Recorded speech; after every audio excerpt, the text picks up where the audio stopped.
we will find and learn about the argument of a complex number. Let's say complex number है z equal to root 3 plus i. First of all हम इसको ordered pair के रूप में लिखते हैं root 3 और i का कोएफिशिएंट. दिस पॉइंट को लेट्स हम p कंसीडर कर लेते हैं. नाउ इस पॉइंट को हम कॉम्प्लेक्स प्लेन में रिप्रेजेंट करेंगे.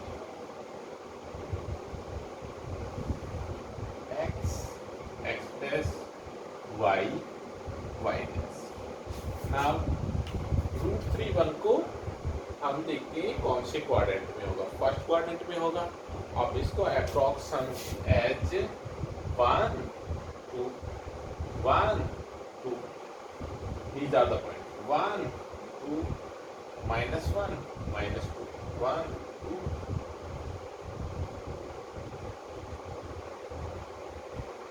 रूट 3 की वैल्यू 1 और 2 के बिटवीन होगी. हम कंसीडर कर लेते हैं लेट्स सी एंड 1 तो दिस पॉइंट हो गया आपका root 3 1. Now join b point को ओरिजिन से जॉइन करेंगे. This is the theta. OP this is O. OP line ने एक्स एक्सिस के साथ जो एंगल बनाया ये ही आपका आर्गुमेंट. इस कॉम्प्लेक्स नंबर के लिए ये ही थीटा इसका आर्गुमेंट. थीटा की वैल्यू फाइंड आउट कर लेंगे. तो आपने क्या फाइंड आउट कर लिया? आर्गुमेंट फाइंड आउट कर लिया. तो इसका फाइंड आउट करने का तरीका ये है इस पे आपने परपेंडिकुलर डाला right and this value is root 3 and this value is 1 according to your point. Now tan theta का triangle OP and this OP to see from triangle OP tan theta equal होगा perpendicular 1 and base root 3. tan theta equal to हो जाएगा आपका 1/√3 tan की विच angles की value है 1/√3 है tan 30. Theta equal to आ गया आपका 30 डिग्री और π/6 के equal. This is the argument of this complex. Argument है नेक्स्ट नंबर लेते हैं हम z equal to -1 and plus i -1 plus i. First of all हम कॉम्प्लेक्स नंबर को ऑर्डर्ड पेयर के रूप में लिखते हैं. -1 एंड i का कोफिशिएंट है 1. इस पॉइंट को लेट्स हम r कंसीडर कर लेते हैं. अब इसे हम कॉम्प्लेक्स प्लेन पर रिप्रेजेंट करेंगे. -1 एंड 1 कहाँ होगा? -1 and 1. This -1 and 1. This point is R. R को O से ज्वाइन करते हैं एंड R से परपेंडिकुलर ड्रॉप कर देते हैं. This angle is theta. Let's this angle is alpha right.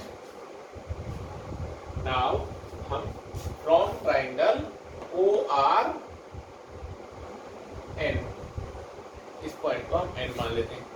From triangle ORX tan alpha की वैल्यू कितनी होगी? tan अल्फा इक्वल टू हो जाएगा RN अपॉन ON. RN की वैल्यू है आपकी 1 अपॉन ON की वैल्यू है -1 आ गया. तो tan alpha equal to let distance is positive. Distance हम पॉजिटिव लेंगे. tan अल्फा इक्वल टू आ गया हमारा tan 45 degree. Alpha equal to π/4 और 45 डिग्री ऐसे लिख सकते. इट मीन्स ये आपका अल्फा. और we have find out the argument. Argument is is the angle with the x-axis, with the positive direction of x-axis. This is alpha, then this angle is theta. This is the argument. It means argument equal to pi minus pi by 4 equal to 3 pi by 4, right?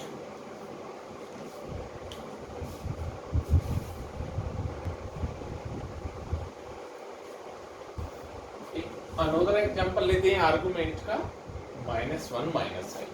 This is x axis, this is y axis. First of all हम complex number को ordered pair में लिखते हैं. This is -1 and I का coefficient भी -1. फिर ordered pair को complex plane में रिप्रेजेंट करते हैं. Let's this is -1 -2 -1 and -1. तो -1 ये आ गया आपका point. That this point is P -1 and -1. P को आप ओरिजिन से ज्वाइन करेंगे दिस पॉइंट ऑफ, इससे इस पे परपेंडिकुलर डालेंगे. Let this angle is alpha, right. Now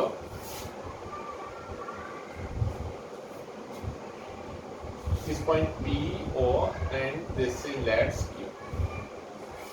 From triangle OQPC, from right angle triangle OQPC, tan alpha equal to आपका आएगा perpendicular upon base PQ upon OQ. PQ की value 1/1 equal to 1. tan alpha equal to आपका आ गया tan pi by 4 1 की. alpha equal to pi by 4. Now is the case people different side. Argument is the 0 से 180 degree के लिए. तो हमने पहले आपको समझाया था कि कैसे, बट अगर एंगल थर्ड क्वाड्रेंट में आ गया है, ये पॉइंट्स हमारा ऑर्डर पेयर थर्ड क्वाड्रेंट में है या फोर्थ में, फिर हम एंगल मेजर करते हैं नेगेटिव डायरेक्शन से इस तरीके से. तो दिस इज हमारा आर्गुमेंट है, दिस इज थीटा. ना हमने अल्फा की वैल्यू फाइंड आउट कर ली, तो थीटा की वैल्यू क्या होगी? Theta equal to this is minus pi, this is minus pi minus pi by 4.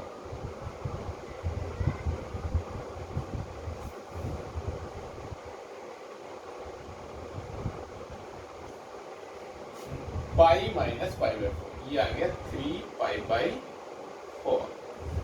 ना बिकॉज हम दिस एंगल को, आर्गुमेंट को अब इस थर्ड क्वाड्रेंट और फोर्थ क्वाड्रेंट के केस में थीटा को हम इधर से मीटर करेंगे. तो ये आपका आ गया 3 पाई बाई 4. और जब हम इसे क्लॉकवाइज डायरेक्शन में मीटर करते हैं, क्लॉकवाइज डायरेक्शन में, तो ये माइनस का हम लेंगे. Theta equal to -3 pi by 4, right. तो argument equal to -3 pi by 4. Similarly fourth quadrant के केस में भी हम, लेट्स कोई पॉइंट है यहाँ पर -1 and -1. This is a complex number z equal to 1 minus I. It means ये कोई पॉइंट होगा यहाँ पर 1